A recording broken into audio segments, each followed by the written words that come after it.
Hello guys, welcome back to my channel. So आज एक cook with Aishwarya आणि आज मी करणार आहे व्हेज मराठा. तर रेसिपी लवकर स्टार्ट करूया. मी साइड बाय साइड करायला घेतलीच आहे, तुम्हाला एक्सप्लेन करते आता. चला करूया व्हेज मराठा. सो पहिलं तर तेल गरम करून घेतलं 2 चमचे, त्याच्यानंतर जिरं, त्याच्यानंतर इलायची, काळी मिरी, लाल मिर्च ही वाली कश्मीरी, खोबरं किसून, दालचिनी आणि असं सगळे आपले गरम मसाले टाकून घेतले. तर हे चांगलं परतले. याच्यात आपल्याला टाकायचा आहे कांदा. आपण कांदा टाकून घेऊ.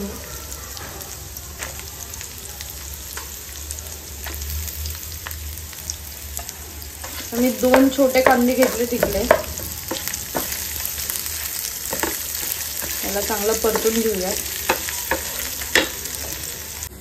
आता कांदा चांगलाच गोल्डन ब्राऊन झालाय आणि मसाले पण सगळे शिजले. आता ह्याच्यात टाकायचं आपल्याला लसूण 4 ते 5 कळ्या, त्याच्यानंतर 1-1.5 इंच आलं, 2 चिरलेल्या मिरच्या, काजू, साधे काजू घातले तरी चालतील, माझ्याकडे नाहीये म्हणून मी मसाल्यावाले घालते. त्यानंतर आपल्याला घालायचं आहे टोमॅटो रफली चॉप्ड असतील तरी चालतील, कारण की आपल्याला तसंही याची पेस्टच करायची आहे. टोमॅटो नंतर आपण घालणार मीठ चवीपुरतं, त्याच्यानंतर अर्धा टेबलस्पून हळदी, तिखट लाल मिर्च आणि धनिया पावडर. ठीक आहे, थोडंसं अजून घालते आणि ह्याला चांगलंच परत मिक्स करून घ्यायचं. स्वतः टोमॅटो पण बऱ्यापैकी थोडासा शिजलेला आहे. याच्यात आपल्याला टाकायचं आहे, मी गरम पाणी केलं होतं साईडला. हे गरम पाणी यात थोडंसं 150 ते 200 ml टाकूयात. त्याच्यानंतर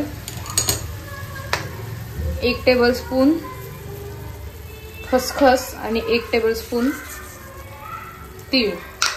आता हे थोडंसं मिक्स करून आणि 5 मिनिटं वगैरे याला झाकून ठेवू, गॅस चालू ठेवू. सो हे जे वाटण आहे यातला टोमॅटो आता सॉफ्ट झालाय, म्हणजेच हे झालंय. आता हे गार करायला ठेवलंय मी. त्याच्यानंतर याची पेस्ट करायची आहे. साईड बाय साईड मी जे कटलेट करणार आहे त्याचा बटाटा मी बॉईल करून किसून घेतला आणि हे पनीर घिसलंय आणि बाकीचे इकडे चॉपिंग पण करून ठेवलंय. तर आपण जे आलू आणि पनीर केलं होतं त्याच्यामध्ये कोबी आणि गाजर टाकले. ह्याच्यामध्ये आपल्याला टाकायचं आहे किसलेलं अद्रक, किसलेलं नाही म्हणजे चिरलेलं पण चालेल, चॉप्ड अद्रक, 2 ते 3 मिरच्या, त्याच्यानंतर 1 टेबलस्पून काश्मीरी लाल मिर्च,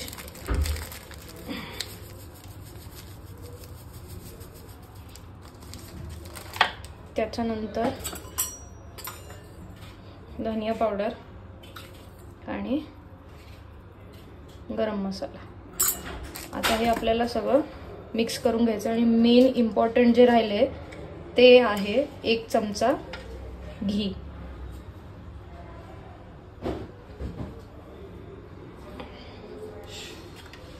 सो घी नंतर मी ह्याच्यात कोथिंबीर पण टाकली आहे. आता हे सगळं मिक्स करून घेऊ. आता हे सगळं मिक्सचर झालंय. ह्याच्यामध्ये आपल्याला टाकायचं आहे मीठ,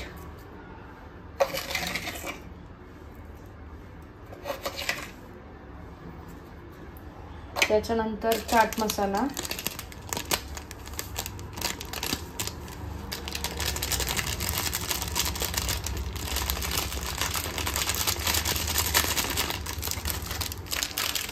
चाट मसाल्यानंतर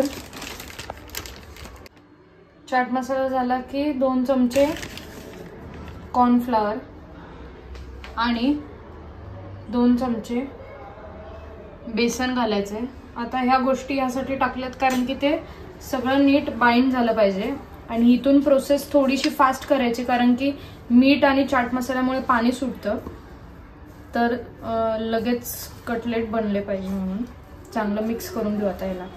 आता ह्याच्यात तेल, कांदा, मिरची, लसूण आणि आल्याची पेस्ट सगळं पेस्ट नाही म्हणजे चिरून चॉप फाईनली चॉप टाकले. एका साईडला तेल गरम करायला ठेवलंय आणि इकडे कटलेट्स पण करून ठेवले. आता मी त्याच्यामध्ये पेस्ट पण टाकली आहे आणि साईड बाय साईड एक कटलेट टाकले. बघायला तेल गरम झाले की नाही, जसं होईल तसं तळून घेऊ लगेच. सो कांदा लसूणचं जे होतं त्याच्यामध्ये आपली पेस्ट जी होती बाकीची जे आपण आधी केलं होतं त्याची पेस्ट करून ती ह्याच्यामध्ये टाकली आणि आता ह्याच्यामध्ये गरम पाणी पण टाकलंय. आता हे केलं की हे झालं. साईड बाय साईड आपण जे कटलेट आहेत ते पण तळून घेतोय. थोडेसे चिपकले जर वाटलंय तर एकतर तुमचं तेल गरम नाही झालंय, नाहीतर मग बाइंडिंग नीट नाही झालंय. सो ते दोन्ही पण चेक करून घ्या. माझे व्हेज कटलेट पण इथं तळून झालेत आणि ग्रेव्ही पण होती. आता हे जितकं जास्त भुनेल तेवढं चांगलं. अशी काय प्लेटिंग केली आहे मी. वरण भात उपास सोडायला कोशिंबीर केली मम्मीनी. हे व्हेज मराठा पोळी आणि इथे ग्रेव्ही उरली आणि हे उरले. हे आपण स्टार्टर्स म्हणून पण खाऊ शकतो केचप सोबत. सो तसं मी खाणार आहे. अँड येस उपास सोडून घेऊ. येस आपण उपास सोडून घेऊ. आधी एक पटकन भात वरणाचा घास खाऊन घेऊ आणि मग बाकीचं टेस्टिंग करू. म्हणून जवळजवळ 1 तास लागलाय मला ही रेसिपी करायला. सो तुम्ही जर घाईत असाल आणि खूप लवकर जेवण करायचं असेल तर ही रेसिपी नका करू. दुसरी करा कुठली तरी, थोडीशी लेंदी आहे.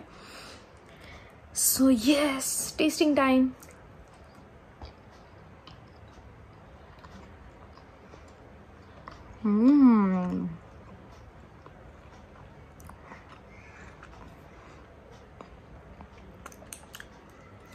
खूपच मस्त आले. उपास सोडून घेते मग रिव्ह्यू देते. सो मस्त जेवण झालंय, पोट भरून जेवलीये सगळं. आणि व्हेज मराठा तर खूप छान झालं होतं. फक्त एकच की त्याच्यामध्ये जे गरम मसाले होते ते खूप जास्त हिट करत होते. कोफ्त्यात नाही, जे आपण नॉर्मल दुसरं केलं होतं ना त्याच्यामध्ये खूप गरम मसाल्याचा असा फ्लेवर येतोय. सो तुम्ही जेव्हा पण केव्हा कराल ही रेसिपी त्याच्यामध्ये थोडेसे जेवढे मी गरम मसाले टाकले त्याच्यापेक्षा थोडेसे गरम मसाले कमी टाका. सो हेच रेकमेंडेशन होतं. बाकी बेस्ट म्हणजे हॉटेल सारखंच लागतंय. आणि तुम्हाला याच्यामध्ये पनीर टाकायचंय, काही म्हणजे चिकन टाकायचंय तर ते पण तुम्ही टाकून करू शकता. कटलेट जे उरलेत म्हणजे कोफ्ते ते मी आता उद्या सकाळी ब्रेकफास्टला वगैरे कसंही केचप सोबत खाऊ शकतो. सो येस कमेंट्समध्ये नक्की सांगा कशी वाटली मला आजची रेसिपी. एंडपर्यंत व्लॉग बघितला त्यासाठी खूप थँक्यू. लाईक शेअर सबस्क्राईब सगळं करा. I love you guys. Bye.